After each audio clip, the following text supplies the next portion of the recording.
difficulté à laquelle nous sommes confrontés aujourd'hui, c'est le côté pragmatique et opportuniste des terroristes qui arrivent à financer des opérations de destruction avec très peu de moyens, par exemple, ou des moyens qui ne sont pas réprimés par la loi. Par exemple, les frères Kouachi, c'était dans le domaine de la contrefaçon, et c'est vrai que nous avons eu une personne auditionnée qui a eu une phrase terrible en disant que peut-être quand on achète un sac ou un objet de contrefaçon, eh bien ça a financé des balles qui ont pu tuer des personnes. C'est ça la réalité aussi, c'est que le terrorisme ne fait pas que blanchir de l'argent, mais il noircit beaucoup d'argent, de l'argent légal qui devient illégal, comme par exemple des prestations sociales qui ont été adressées à des terroristes sur le théâtre de Daesh. Et il est certain qu'aujourd'hui, l'organisation État islamique, qui est défaite militairement, qui est défaite géographiquement, n'est pas défaite sur le plan idéologique et qu'elle disposerait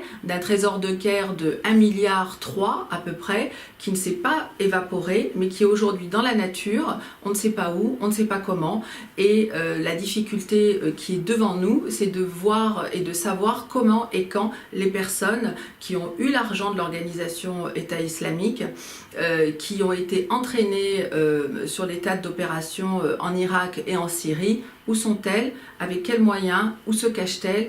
Comment ont-elles investi cet argent? Et quand et comment vont-elles recommencer?